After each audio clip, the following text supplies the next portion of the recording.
October 21st, 1936.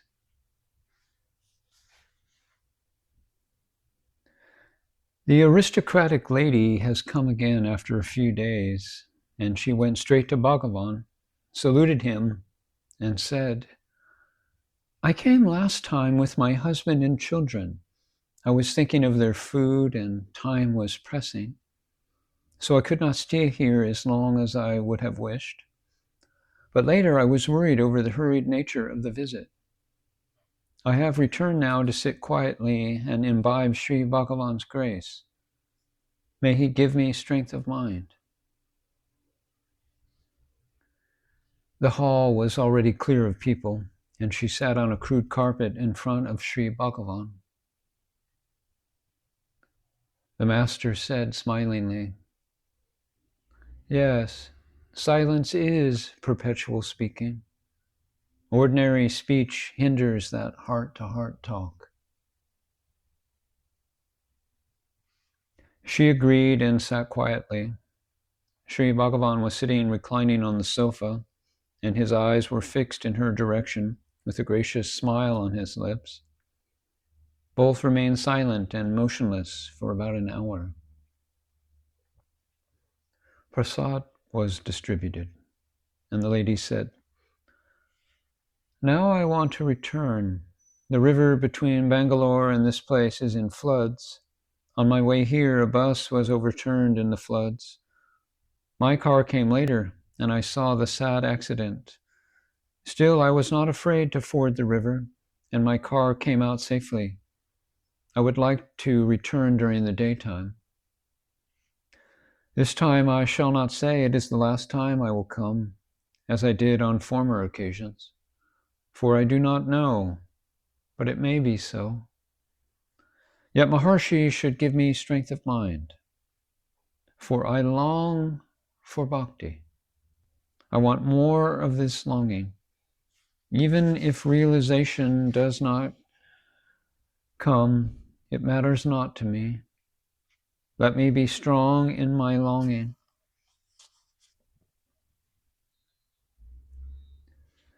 If the longing is there, realization will be forced on you even if you do not want it. For longing is the doorway to realization.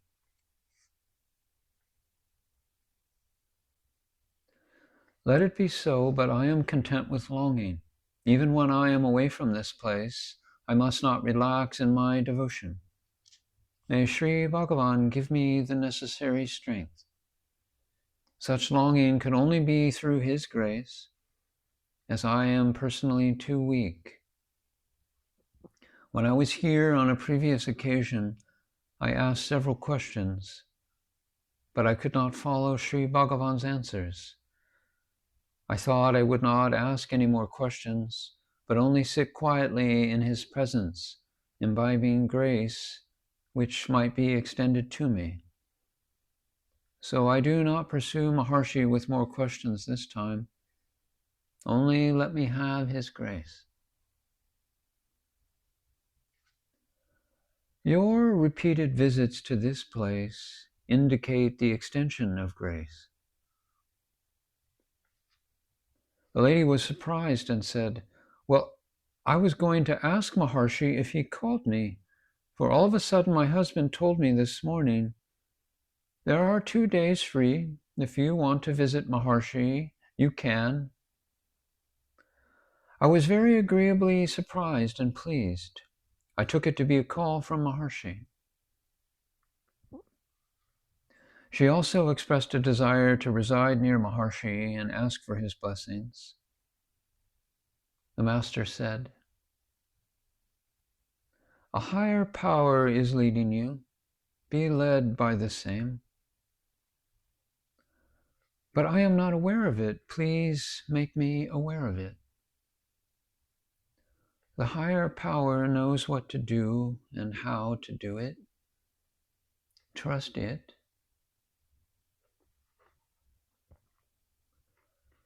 The Muslim professor asked, "It is said that one should give up desire, but there are the needs of the body that are irrepressible.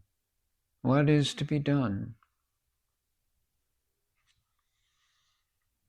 An aspirant must be equipped with 3 true requisites: desire for freedom, devotion, and faith. The only true desire is not satisfaction of bodily wants, but having no attachment to the body, such as hunger and thirst and evacuation. Unless that is done, meditation cannot progress. Bhakti and faith are already known. It seems there are 2 kinds of desires, the baser and the nobler. Is it our duty to transmute the baser one into the nobler? Yes.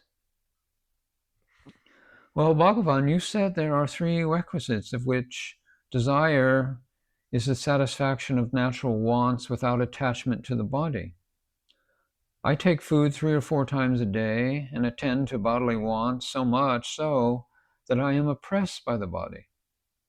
Is there a state when I shall be disembodied so that I might be free from the scourge of bodily wants? It is the attachments which are injurious. The action is not bad in itself. There is no harm in eating 3 or 4 times. But only do not say, I want this kind of food and not that kind, and such things. You take those meals in 12 hours of the wakeful state, whereas you are not eating in the hours of sleep.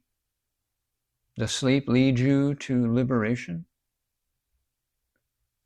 It is wrong to suppose that simple inactivity leads one to mukti, to liberation. It is said to be liberated in the body, videha mukta, and liberated without the body. There is no liberation, and where are muktas? But do not Hindu sastras speak of mukti? Mukti is synonymous with the self. The jivan mukti, the liberation while alive, and the videha mukti, liberation after the body falls, are all for the ignorant. Jnani is not conscious of mukti or bondage. Bondage, liberation, and orders of mukti are all said for the ignorant one in order that ignorance might be shaken off. There is only mukti and nothing else. Well, all of this is right from Bhagavan's standpoint, but what about us? The difference he and I are the obstacles to jnana. But it cannot be denied that Bhagavan is of a high order, whereas we are limited. Will Bhagavan make me one with him? Were you aware of limitations in your sleep?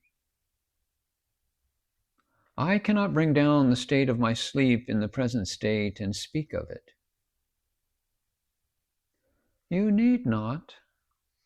These 3 states alternate before the unchanging self. You can remember your state of sleep. That is your real state. There were no limitations then. After the rise of the I thought, the limitations arose. How to attain the self? Self is not to be attained because you already are the self. Yes, I guess there is an unchanging self and a changing one in me. Are there then 2 selves? The changefulness is mere thought. All thoughts arise after the arising of the I thought. See to whom the thoughts arise, and then you transcend them and they subside. This is to say, tracing the source of the I thought, you realize the perfect I. I is the name of the self. Shall I meditate on I am Brahman? The text is not meant for thinking I am Brahman. I is known to everyone. Brahman abides as I in everyone. Find out the I, for the I is already Brahman. You need not think so. Simply find out the I. It's not discarding of the sheaths mentioned in the sastras. After rise of the I thought, there is the false identification of the I with the body, senses, and mind. I is wrongly associated with them, and the true I is lost sight of. In order to shift the pure I from the contaminated I, this discarding is then mentioned. But it does not mean exactly discarding of the non-self, but it means the finding of the real self. The real self is the infinite I. And that I is perfection. It is eternal. And it has no origin and no end. The other I is born and also dies. It is impermanent.